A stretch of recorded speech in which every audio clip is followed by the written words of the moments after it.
اسلام آباد مفاہمتی یادداشت کے تحت پاکستان کی ثالثی میں ایران امریکہ تکنیکی مذاکرات میں بڑی پیش رفت۔ تکنیکی مذاکرات آج سوئٹزرلینڈ کے شہر برگ اسٹاک میں ہوں گے۔ ترجمان دفتر خارجہ کے مطابق امریکہ اور ایران کے نمائندے اور پاکستان اور قطر کے ثالثی کردار ادا کرنے والے نمائندے مذاکرات میں شرکت کریں گے۔ وزیراعظم شہباز شریف کا بھی مذاکراتی عمل میں شامل ہونے کا امکان۔ وزیراعظم آفس کی دورے کی تیاریوں کی ہدایت کی گئی۔ وزیراعظم کی روانگی امریکی نائب صدر کی سوئٹزرلینڈ آمد سے مشروط ہوگی۔ اسلام آباد مفاہمتی یادداشت پر دستخط کے بعد فالو اپ کے طور پر تکنیکی سطح کے مذاکرات کے لیے جا رہے ہیں۔ ایرانی مذاکراتی وفد سوئٹزرلینڈ کے لیے روانہ۔ ایرانی میڈیا کے مطابق وفد میں ایرانی چیف مذاکرات کار محمد باقر قالیباف، وزیر خارجہ سید عباس عراقچی شامل ہیں۔ نائب سپریم نیشنل سیکیورٹی کونسل علی باقری، مرکزی بینک کے گورنر عبد الناصر ہمتی، نائب وزیر پیٹرولیم حمید بورد، نائب وزیر خارجہ کاظم غریب آبادی اور ترجمان وزارت خارجہ اسماعیل بقائی سمیت دیگر اعلیٰ حکام وفد میں شامل ہیں۔ مذاکراتی وفد کو میناب اسکول میں شہید ہونے والی 168 طالبات سے منسوب کیا گیا ہے۔ ایران کے ساتھ مذاکرات کا سلسلہ جاری رہنے کا امکان ہے۔ بات چیت مثبت انداز میں آگے بڑھ رہی ہے۔ امریکی نائب صدر جے ڈی وینس کی انٹرویو میں تصدیق کہا کہ امریکی خصوصی ایلچی اسٹیو وٹکاف اور سینئر مشیر جیریڈ کشنر سمیت اعلیٰ امریکی حکام سوئٹزرلینڈ میں موجود ہیں اور جاری مذاکرات میں حصہ لے رہے ہیں۔ میں بھی سوئٹزرلینڈ جا سکتا ہوں۔ میرے اگلے چند دنوں میں سوئٹزرلینڈ کا دورہ متوقع ہے۔ پر امید ہے کہ ہم جنگ بندی برقرار رکھ سکتے ہیں۔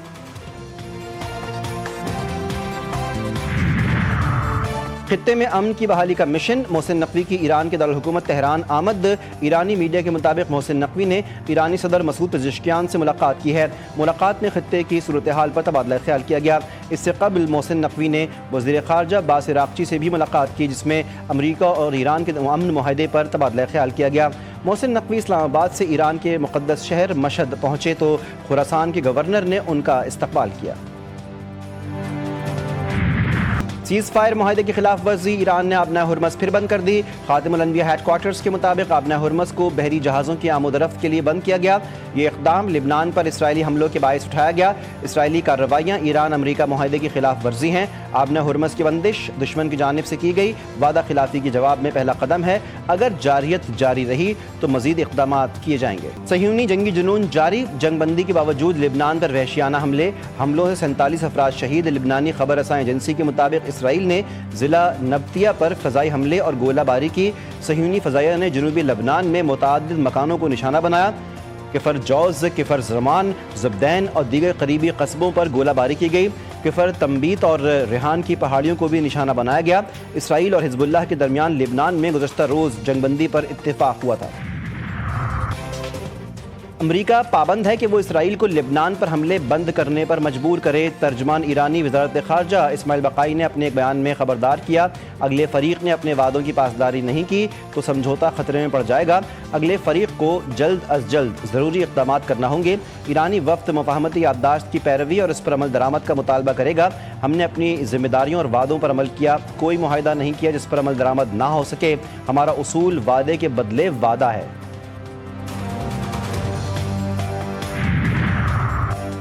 احمقوں کو سمجھنا چاہیے، ہم نے ایران جنگ میں بڑی کامیابی حاصل کی۔ ایران گزشتہ چند ماہ کے مقابلے میں کمزور پوزیشن میں آ چکا ہے، اسے عسکری میدان میں شکست کا سامنا کرنا پڑا۔ ایران سے متعلق اپوزیشن جماعت ڈیموکریٹس کو تنقید کا نشانہ بناتے ہوئے ٹرمپ نے سوشل میڈیا پر جاری اپنے بیان میں کہا، یہ حیران کن ہے کہ ڈیموکریٹس یہ موقف اختیار کر رہے ہیں کہ وہ ایران آج سے 3 ماہ قبل کے مقابلے میں زیادہ مضبوط پوزیشن میں ہے، جبکہ ایران کو فوجی لحاظ سے شکست دی جا چکی ہے اور اس کے پاس مؤثر بحریہ یا فضائیہ موجود نہیں رہی۔ ڈیموکریٹس کو طنزیہ انداز میں ڈیموکریٹس کہہ دیا اور کہا کہ اس وجہ سے وہ انہیں اس نام سے پکارتے ہیں۔ اسرائیل ایران امن معاہدے کو سبوتاژ کر سکتا ہے، امریکی انٹیلیجنس اداروں نے ٹرمپ انتظامیہ کو خبردار کر دیا۔ واشنگٹن پوسٹ کے مطابق نتنیاہو ایسے اقدامات کر سکتے ہیں جو ایران کے ساتھ دیر پر امن معاہدے کی امریکی کوششوں کو نقصان پہنچائیں گے۔ اسرائیل حزب اللہ کے خلاف لبنان میں فوجی کارروائیاں جاری رکھنے کا ارادہ رکھتا ہے، جو ایران معاہدے کے ایک بنیادی نقطے کے خلاف ہوگا۔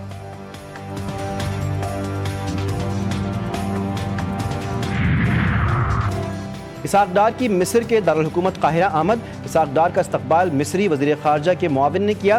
ترجمان دفتر خارجہ کے مطابق اسحاق ڈار آج علاقائی وزرائے خارجہ کے اجلاس میں شرکت کریں گے۔ اسحاق ڈار اجلاس کے موقع پر سعودی عرب، مصر اور ترکی کے ہم منصبوں کے ساتھ دو طرفہ ملاقاتیں کریں گے۔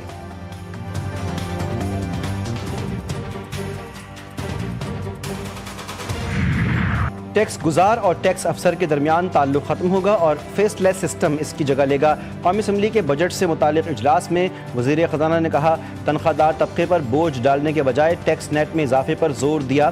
ہماری حکومت نے 2 برسوں میں 14 ارب ڈالرز کے اضافی محصولات جمع کیے۔ اس سال 41 ارب ڈالرز کی ترسیلات زر کا ہدف پورا کریں گے۔ I T export 4.5 Arab dollars ہونے کی توقع ہے۔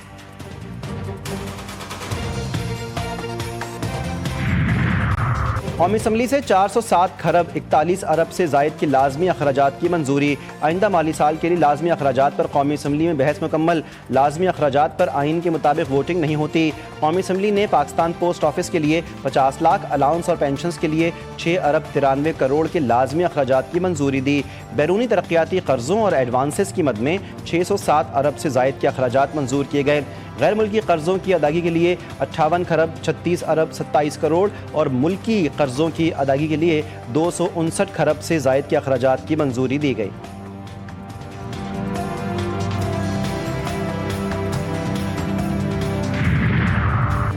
پاکستان اور ایشیائی ترقیاتی بینک کا قرض معاہدہ پالیسی بیسڈ قرض معاہدے کے تحت ADB پاکستان کو 70 کروڑ ڈالرز دے گا۔ فنڈز انشورنس ٹرانسفارمیشن پروگرام کے ذیلی پروگرام SP1 پر خرچ ہوں گے۔ ترجمان اقتصادی امور ڈویژن کے مطابق 70 میں سے 25 کروڑ ڈالرز رعایتی شرائط پر دیے جائیں گے۔ 9 مئی کے ایک اور مقدمے کا فیصلہ۔ شاہ محمود قریشی، ڈاکٹر یاسمین راشد، عمر سرفراز چیمہ کو 10 برس کی سزا۔ ATC جج منظر علی گل نے کوٹ لکھپت جیل میں فیصلہ سنایا۔ میاں محمود الرشید اعجاز چودھری کو 10 برس سزا سنائی گئی۔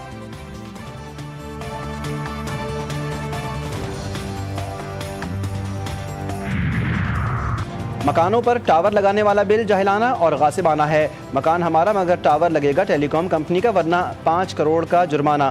امیر جماعت اسلامی حافظ نعیم الرحمان کا ایکس پر پیغام لکھا، قومی اسمبلی سے پاس ہونے والا یہ بل عوام کے بنیادی حق پر ڈاکہ ہے۔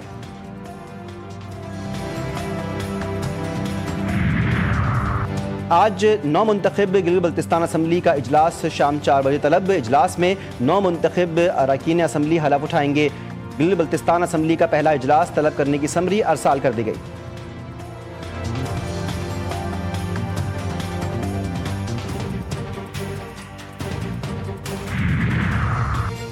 بنوں کے علاقے مرکبیرہ میں 2 دھماکے، 7 افراد جاں بحق، 3 زخمی۔ DPO بنوں کے مطابق پہلا دھماکہ سڑک کنارے نصب بارودی مواد پھٹنے سے ہوا۔ پہلے دھماکے کی زد میں آ کر مسافر وین میں سوار 5 افراد جاں بحق ہوئے۔ کچھ ہی دیر بعد دوسرا دھماکہ ہوا۔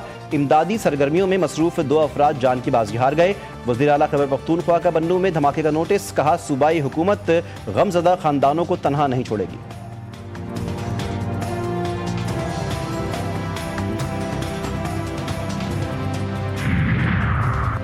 پاکستان میں دہشت گردی کے پیچھے بھارت اور افغانستان ہیں۔ وقت آ گیا ہے کہ اتحاد کے ساتھ دہشت گردی کے خلاف فیصلہ کن جنگ لڑیں۔ وزیر دفاع خواجہ آصف کا بنوں میں دہشت گردی کے واقعے پر افسوس کا اظہار، کہا دھماکے میں معصوم لوگوں کو شہید کیا گیا۔ دہشت گرد کو ایک بار پھر جڑ سے ختم کرنا ہوگا۔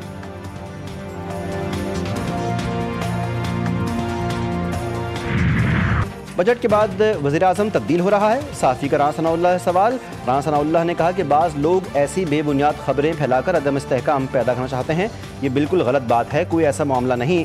وزیراعظم اس وقت بہترین انداز میں ملک کو آگے لے کر چل رہے ہیں۔ کراچی ٹرانسپورٹ اتحاد کی پہیہ جام ہڑتال، شہر میں پبلک ٹرانسپورٹ نظام بری طرح متاثر، سڑکوں پر پبلک ٹرانسپورٹ نہ ہونے کے برابر، لاکھوں شہری روزمرہ سفر کے لیے شدید مشکلات سے دوچار۔ ٹرانسپورٹ اتحاد نے ای چالان، جرمانوں میں اضافہ، تھرڈ پارٹی انشورنس پالیسی اور دیگر مطالبات کی منظوری تک پہیہ جام ہڑتال جاری رکھنے کا اعلان کیا۔ شہریوں نے حکومت سے ہڑتال ختم کروانے کا مطالبہ کیا۔